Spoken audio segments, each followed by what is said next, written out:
Hey everybody, this is Claire, and this is Small Joyful Things. As always, I go out to thrift stores or I go to estate sales, or sometimes I buy things from Craigslist, and I look for things that either make me feel happy or tell me a story, and then I bring them home, try and find out as much as I can about them, and then tell you guys about them. So here's what I've got today.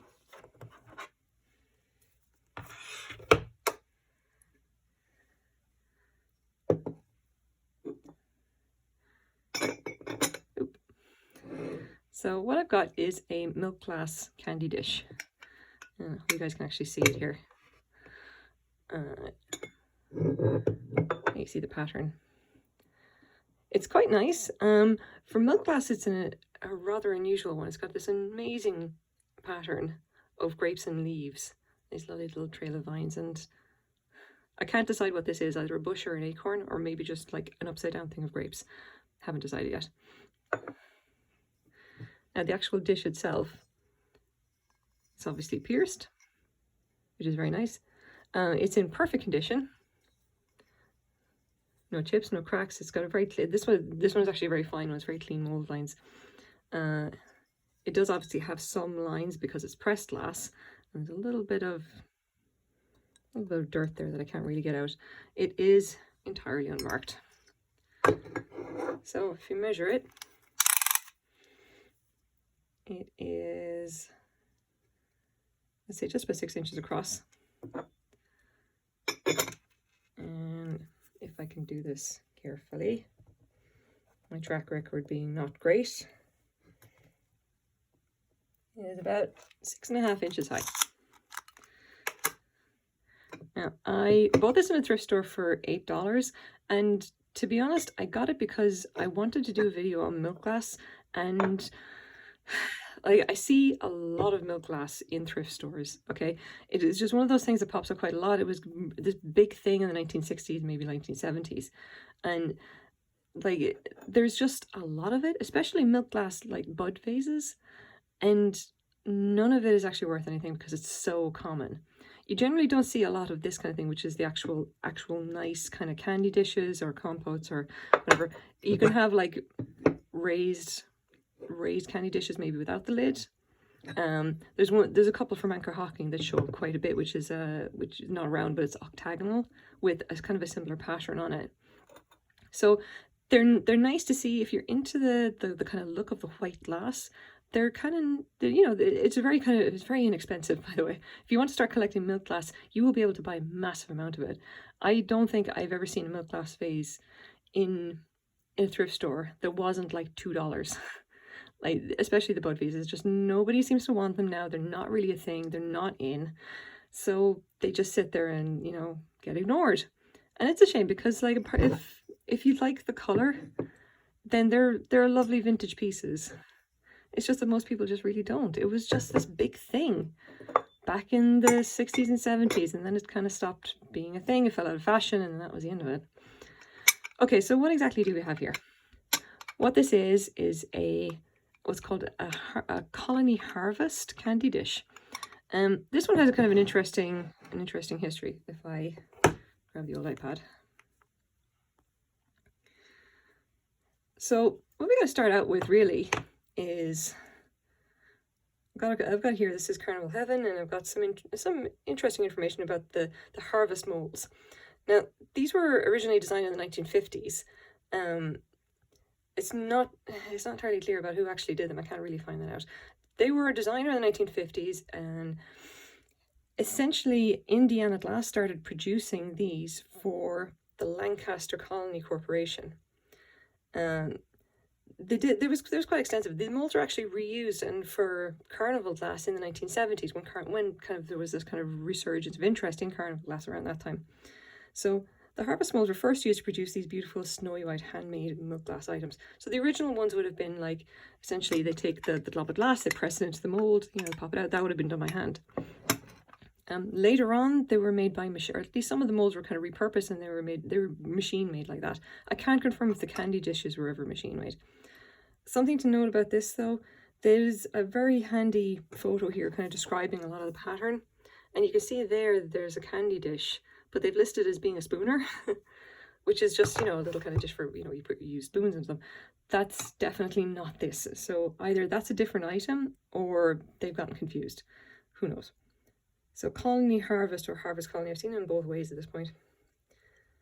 So Indiana glass continued to produce the milk glass harvest item throughout the 1950s and 1960s. The colony harvest pattern is obtained most often through the redemption of S&H green stamps in Midwestern states. You receive a stamp for each $1 you spent, and when a book of 300 so was filled, you can redeem it for merchandise. That's just, that's so crazy. That's to be honest, that's actually something that, you know, I would have done that as a kid in, you know, in Ireland in the 1980s. It's kind of a fun thing to do. It's like, I like the idea of people like building up an entire set of this beautiful snowy white dinnerware just based on these stamps. Anyway, there's a little bit more information here. Some of it's useful. There's a bit of a kind of talk about how you can tell which ones are handmade or which ones are machine made. Again, I'll put the link in the description. It may be useful. I do actually have something else though. Actually, I'll get to that first. So Indiana glass, right? There's some information here about the Lancaster Colony Corporation, 1957. Lancaster Lens acquired controlling interest in Indiana glass, blah, blah, blah. A month later, Lancaster Lens changed its name to Lancaster Glass, blah, blah, blah, blah. So Lancaster Colony Corporation was organized in Delaware in 1961 as a holding company. And that kind of means that it's possible that this is going to be from around that time. I suspect it's not going to be earlier than 1961 unless I can figure out who might have been making these before Indiana Glass started doing it for Lancaster Colony, because we do know that these were made sometime. Someone was making these in the 1950s, and I just don't know who. But anyway, let's put that to one side for a second. I got something cool for you guys. This is a reference book that I got. I've been trying to collect more glass reference books just for, you know, because I'll get more information. This is A Century of Indiana Glass. This is an old copy, and it's a book for collectors with a price guide. And $30. So you know it's probably not that old. I say it's probably from the 90s. But it does have a whole section, and let's just put this over here. It's got a section here on harvest. So here we go. Colony Glass, a subsidiary of Lancaster Glass Corporation, designed the very familiar harvest molds sometime around the late 1940s. Now, this is something that I'm not entirely sure squares up with what we've got on Wikipedia saying that Lancaster Glass wasn't really a thing. It was Lancaster Lens. And because he's actually, yeah, I'm going to actually compare this. So Wikipedia says, George Morton, vice president, became vice president, blah, blah, blah. That's 1957. And a month later, Lancaster Land changed its name to Lancaster Glass Corporation. So there is the problem here. This says this is a subsidiary of Lancaster Glass, but that says in 1940s. Then Lancaster Glass bought Indiana Glass in 1957, which is from Wikipedia as Lancaster Lens. And the molds were sent to Indiana Glass in Dunkirk to increase production. So you can see where we've got a bit of this confusion. We're not entirely sure who was making this, because is this accurate? Who's Colony Glass? Are they some other subsidiary? I can't find a reference to them, so who knows really. So the interesting thing about this is it gives a little bit more information about, like, you know, kind of from the collector side of it. Colony Glass and Indiana Glass produced harvest pattern milk glass items, and then they were only marketed under the Colony name. So again, something I may need to research. Can I find out anything about Colony Glass? And then the early 1970s saw another trend in American taste taking place throughout the country. A noticeable increase in the interest of carnival glass has been occurring. So yeah, in 1970s, they stopped using these molds for white milk glass and started making carnival glass. Now, the interesting thing here is that we've actually got a price list.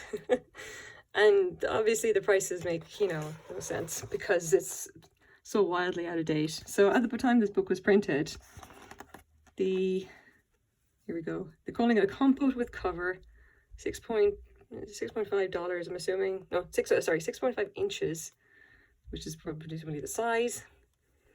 And it was worth presumably 10 US dollars. So I bought it for 8 Canadian, you know, I say I'm coming out ahead. So So what does this mean? Like, what's actually going to happen to this this little slice of history? I don't collect milk glass, and I have checked the prices about what this might actually be worth today. Unfortunately, it is worth probably even less than what I paid for it right now. Yeah, so if I'd sold it maybe, 15, 20 years ago, I would have come out ahead. Not today. I've not really come out ahead. I thought this would just be like an interesting thing to do, just to show you like a nice piece of milk glass, but also to warn you that, don't try to buy this stuff for reselling, because no one really wants it. Unless it's something like Fenton that has like additional colors, or if it's case milk glass, or there's something unusual about it. Plain milk glass, no, it's a bust. I will probably be putting it up on eBay. I will not be selling it for very much. It's possible that someone will like it, or just is collecting this pattern. The one in a million, I guess, who might be collecting a milk glass pattern from the 1960s. Hopefully someone will like it, but because I mean, it is very finely made, and as you all know, I like stuff that's finely made. So this is my small joyful thing for today. I hope you guys like it too. Thank you very much for watching. Bye.